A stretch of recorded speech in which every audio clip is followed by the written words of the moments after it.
Hi guys, welcome back to my YouTube channel that is Swapna's Tutorial. So ನೀವೇನ ನನ್ನ ಚಾನಲ್ಗೆ subscribe ಆಗಿಲ್ಲ ಅಂದರೆ ಪ್ಲೀಸ್ ಸಬ್ಸ್ಕ್ರೈಬ್ ಆಗಿ ವಿಡಿಯೋಸ್ನ ಲೈಕ್ ಮಾಡಿ ಶೇರ್ ಮಾಡಿ ಹಾಗೆ ಕಮೆಂಟ್ ಮಾಡಿ. ಸೊ ಇವತ್ತು ನಾನು ಮಾಡ್ತಿರೋ ಸಬ್ಜೆಕ್ಟ್ ಯಾವುದು ಅಂದರೆ ಸೆಕೆಂಡ್ ಸೆಮ್ BComನ ಹ್ಯೂಮನ್ ರಿಸೋರ್ಸ್ ಮ್ಯಾನೇಜ್ಮೆಂಟ್ ಅನ್ನೋ ಒಂದು ಸಬ್ಜೆಕ್ಟ್ನ ಎಕ್ಸ್ಪ್ಲೈನ್ ಮಾಡ್ತಿದ್ದೀನಿ. ಸೊ ನಮ್ಮ ಪ್ರೀವಿಯಸ್ ವಿಡಿಯೋದಲ್ಲಿ ಆಲ್ರೆಡಿ ಚಾಪ್ಟರ್ 1 ಸ್ವಲ್ಪ ಟಾಪಿಕ್ಸ್ನ ಎಕ್ಸ್ಪ್ಲೈನ್ ಮಾಡಿದೆ. ಈ ಒಂದು ವಿಡಿಯೋದಲ್ಲಿ chapter 1 perspective in human resource management ಅಂತ ಹೇಳಿ ಪಾರ್ಟ್ 5th ವಿಡಿಯೋನ ಎಕ್ಸ್ಪ್ಲೈನ್ ಮಾಡ್ತಿದ್ದೀನಿ. ಓಕೆನಾ? ಸೊ ಯಾರೆಲ್ಲ ನನ್ನ ವೀಡಿಯೋಸ್ನ ನೋಡಿಲ್ವೋ ಸೊ ಪ್ಲೀಸ್ ಆ ಒಂದು ವೀಡಿಯೋಸ್ನ ನೋಡ್ಕೊಂಡು ಬಂದು ಈ ಒಂದು ವಿಡಿಯೋನ ನೋಡಿ, ಬಿಕಾಸ್ ನಿಮಗೆ ಕಂಟಿನ್ಯೂಷನ್ ಅನ್ನೋದು ಪ್ರಾಪರಾಗಿ ಸಿಗುತ್ತೆ ಅನ್ನೋ ಒಂದು ರೀಸನಿಂದ. ಸೊ ನನ್ನ ಪ್ರೀವಿಯಸ್ ವಿಡಿಯೋದಲ್ಲಿ ನಾನು ಬೇರೆ ಒಂದು ಟಾಪಿಕ್ ಎಕ್ಸ್ಪ್ಲೈನ್ ಮಾಡಿದೆ. ಸೊ ಈ ಒಂದು ವಿಡಿಯೋದಲ್ಲಿ ನಾನು ಹ್ಯೂಮನ್ ರಿಸೋರ್ಸ್ ಆಡಿಟ್ ಈ ಒಂದು ಟಾಪಿಕ್ನ ಎಕ್ಸ್ಪ್ಲೈನ್ ಮಾಡ್ತಿದ್ದೀನಿ. ಓಕೆನಾ? ಸೊ ಹ್ಯೂಮನ್ ರಿಸೋರ್ಸ್ ಆಡಿಟ್ ಅಂದರೆ ಏನು ಅಂತ ಹೇಳಿ ನಾವು ಫಸ್ಟ್ ನೋಡೋದಾದರೆ, human resource audit is a systematic and comprehensive review of an organization HR policies, practices and strategy.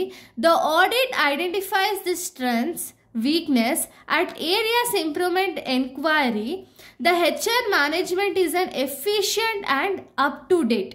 ಅಂದರೆ ಏನು ಅಂದರೆ HR ಆಡಿಟ್ ಅನ್ನೋದು ಪ್ರತಿಯೊಂದು ಕಂಪ್ನಿಲೂ ಕೂಡ ತುಂಬ ಇಂಪಾರ್ಟೆಂಟ್ ಅಂತಲೇ ಹೇಳ್ಬೋದು. ಯಾಕೆ ಅಂದರೆ ಇದೊಂದು ಸಿಸ್ಟಮ್ಯಾಟಿಕ್ ಒಂದು ಪ್ರೊಸೀಜರ್ ಅಂತಲೇ ಹೇಳ್ಬೋದು. ಯಾಕೆ ಅಂದರೆ ಆರ್ಗನೈಸೇಷನಲ್ HR ಪಾಲಿಸೀಸ್ ಏನು, ಪ್ರಾಕ್ಟೀಸಸ್ ಏನು, ಸ್ಟ್ರಾಟಜೀಸ್ ಏನು ಎಲ್ಲ ಪ್ರಾಪರಾಗಿ ಇದೆಯಾ, ಅಥವಾ ಏನು ಕಂಪ್ನಿ ಒಂದು ಎಂಪ್ಲಾಯೀಸ್ ಏನಿದ್ದಾರೆ ಅವರ ಒಂದು ಸ್ಟ್ರೆಂತ್ಸ್ ಆಗಿರ್ಬೋದು, ವೀಕ್ನೆಸ್ ಆಗಿರ್ಬೋದು, ಎಲ್ಲೆಲ್ಲ ಇಂಪ್ರೂವ್ಮೆಂಟ್ ಬೇಕಾಗಿದೆ ಅನ್ನೋ ಒಂದು ಕಂಪ್ಲೀಟ್ ಡೀಟೇಲ್ಸ್ ನಮಗೆ ಬೇಕು ಅಂದರೆ ಅವಾಗ ನಾವೇನು ಮಾಡಬೇಕು ಅಂದರೆ HR ಆಡಿಟಿಂಗ್ ಅನ್ನೋದನ್ನ ಮಾಡಬೇಕಾಗುತ್ತೆ. ಸೊ ಈ ಒಂದು HR ಆಡಿಟಿಂಗ್ನ ಒಂದು ಆಬ್ಜೆಕ್ಟಿವ್ ಏನು ಅಂದರೆ ಕಾಂಪ್ಲಯನ್ಸ್ ವಿತ್ ಲೇಬರ್ ಲಾ, ಅಂದರೆ ಲೇಬರ್ ಲಾನ ಫಾಲೋ ಅಪ್ ಮಾಡ್ತಿದ್ದಾರಾ ಇಲ್ವಾ ಅಂತ ಹೇಳಿ ಆಡಿಟಿಂಗ್ ಅನ್ನೋದನ್ನ ಮಾಡಿದಾಗೆ ನಮಗೆ ಗೊತ್ತಾಗೋದು ವೆದರ್ ಆ ಕಂಪನಿ ಫಾಲೋ ಅಪ್ ಮಾಡ್ತಿದ್ದಾರಾ ಇಲ್ವಾ ಅಂತ ಹೇಳಿ. Next identifying the strength and weaknesses. So ಈ ಒಂದು ಆಡಿಟಿಂಗ್ ಮಾಡೋದ್ರಿಂದ ಏನಾಗುತ್ತೆ ಅಂದರೆ ಸ್ಟ್ರೆಂತ್ ವೀಕ್ನೆಸ್ನ ನಾವು ಐಡೆಂಟಿಫೈ ಮಾಡಬಹುದು. ಯಾಕೆ ಈ ಒಂದು ಸ್ಟ್ರೆಂತ್ ವೀಕ್ನೆಸ್ನ ಯಾಕೆ ನಾವು ಐಡೆಂಟಿಫೈ ಮಾಡಬೇಕು ಅಂದರೆ ಆರ್ಗನೈಸೇಷನ್ ಇಂಪ್ರೂವ್ ಆಗಬೇಕು ಅಂದರೆ ಅಥವಾ ಒಂದು ಎಂಪ್ಲಾಯೀಸ್ ಇಂಪ್ರೂವ್ ಆಗಬೇಕು ಅಂದರೆ ಅವರ ಒಂದು ಸ್ಟ್ರೆಂತ್ ವೀಕ್ನೆಸ್ಸಸ್ಸು ನಮಗೆ ತುಂಬ ಇಂಪಾರ್ಟೆಂಟ್ ಅಲ್ವಾ. ಸೊ ಅವರು ಪ್ರಾಪರಾಗಿ ಕೆಲಸ ಮಾಡಿದ್ರೆ ಮಾತ್ರ ಒಂದು ಆರ್ಗನೈಸೇಷನ್ ಗೋಲ್ಸ್ ಏನಿದೆ ಅದನ್ನು ನಾವು ರೀಚ್ ಆಗೋಕ್ಕೆ ಸಾಧ್ಯ, ಇಲ್ಲ ಅಂದರೆ ನಮಗೆ ರೀಚ್ ಆಗೋಕ್ಕೆ ಸಾಧ್ಯ ಇಲ್ಲ. ಸೊ ಅದಕ್ಕೆ ನಾವೇನು ಮಾಡಬೇಕು ಅಂದರೆ ಆರ್ಗನೈಸೇಷನ್ನ ಒಂದು ಸ್ಟ್ರೆಂತ್ಸ್ ವೀಕ್ನೆಸ್ ಎಲ್ಲ ಐಡೆಂಟಿಫೈ ಮಾಡಬೇಕಾಗುತ್ತೆ. So next aligning HR with organizational goals. ಈಗ ಅಕಸ್ಮಾತ್ HR ಏನಾದ್ರು ಈ ಒಂದು ಪಾಲಿಸಿನ ಪ್ರಾಪರಾಗಿ ಫಾಲೋ ಅಪ್ ಮಾಡ್ತಿಲ್ಲ ಅಂದ್ಕೊಳ್ಳಿ, ಅವಾಗ ನಾವೇನು ಮಾಡಬೇಕಾಗುತ್ತೆ, ಒಂದು ಆರ್ಗನೈಸೇಷನಲ್ ಗೋಲ್ಸ್ನ ಪ್ರಾಪರಾಗಿ ಅಲೈನ್ ಮಾಡಬೇಕಾಗುತ್ತೆ. Improving efficiency. ಸೊ ಎಫಿಷಿಯನ್ಸಿ ಅನ್ನೋದು ಇಂಪ್ರೂವ್ ಆಗುತ್ತೆ ಅಲ್ವಾ, ನಾವು ಪ್ರಾಪರಾಗಿ ಆಡಿಟ್ ಮಾಡಿ ಸ್ಟ್ರೆಂತ್ ವೀಕ್ನೆಸಸ್ ಏನಿದೆ ಅದನ್ನು ಫೈಂಡ್ ಔಟ್ ಮಾಡಿದ್ರೆ ಎಫಿಷಿಯನ್ಸಿ ಅನ್ನೋದು ಇಂಪ್ರೂವ್ ಆಗುತ್ತೆ. Managing risk and issues. ಏನಾದ್ರು ರಿಸ್ಕ್ ಇತ್ತು ಅಥವಾ ಇಶ್ಯೂಸ್ ಇತ್ತು ಅಂದರೆ ಅದನ್ನು ಕೂಡ ನಮಗೆ ಆಡಿಟಿಂಗಿಂದ ಹೆಲ್ಪ್ ಆಗ್ತಾ ಹೋಗುತ್ತೆ, ಐಡೆಂಟಿಫೈ ಆಗುತ್ತೆ. ಸೊ ಇದರಿಂದ ನಾವೇನು ಮಾಡ್ಬೋದು ಅಂದರೆ ಅದನ್ನು ಸಾಲ್ವ್ ಅನ್ನೋದನ್ನ ಮಾಡ್ಬೋದು. Next enhancing employee satisfaction. So ಎಂಪ್ಲಾಯಿಗೆ ಏನಾದ್ರು ಇವಾಗ ಲೇಬರ್ ಲಾ ಪ್ರಕಾರ ಅವ್ರಿಗೆ ಏನೋ ಒಂದು ಸಿಗ್ತಿರಲ್ಲ ಅಂದ್ಕೊಳ್ಳಿ, ಎಕ್ಸಾಂಪಲ್ ಬೇಸಿಕ್ ಹ್ಯೂಮನ್ ನೀಡ್ಸೇ ಅವ್ರಿಗೆ ಸಿಗ್ತಿಲ್ಲ ಅಂದರೆ ಅವಾಗ ಏನಾಗುತ್ತೆ ಅಂದರೆ ಈ ಆಡಿಟಿಂಗ್ ಮಾಡೋದ್ರಿಂದ ಅವ್ರಿಗೆ ಹೆಲ್ಪ್ ಆಗುತ್ತೆ. ನೆಕ್ಸ್ಟು ಎನ್ಶ್ಯೂರಿಂಗ್ ಡೇಟಾ ಸೆಕ್ಯೂರಿಟಿ, ಅಂದರೆ ಆಡಿಟಿಂಗ್ ಮಾಡೋದ್ರಿಂದ ಡೇಟಾ ಸೆಕ್ಯೂರಿಟಿ ಅನ್ನೋದಿರುತ್ತೆ. ಸೊ ಇಷ್ಟು ಕೂಡ ಒಂದು ಆಬ್ಜೆಕ್ಟಿವ್ ಅಥವಾ need of an human resource auditing. ಇನ್ನು ನೆಕ್ಸ್ಟ್ ಆಡಿಟಿಂಗ್ ಪ್ರೋಸೆಸ್ ಯಾವ ರೀತಿ ಇರುತ್ತೆ. ಪ್ರೋಸೆಸ್ ಅಂದರೆ ಯಾವ ರೀತಿ ಆಡಿಟಿಂಗ್ ಅನ್ನೋದನ್ನ ಮಾಡ್ತಾರೆ ಅಂದರೆ, ಸೊ ನೋಡಿ ಪ್ರೋಸೆಸ್ ಬಂದ್ಬಿಟ್ಟು first point define audit objective. So ಅಲ್ಲೇನು ಮಾಡ್ತಾರೆ ಅಂದರೆ ಫಸ್ಟು ಆಡಿಟ್ ಆಬ್ಜೆಕ್ಟಿವ್, ಯಾಕೆ ಆಡಿಟಿಂಗ್ ಅನ್ನೋದನ್ನ ಮಾಡ್ತಿದ್ದಾರೆ ಅಂತ ಹೇಳಿ ಡಿಫೈನ್ ಮಾಡ್ಕೊಳ್ತಾರೆ.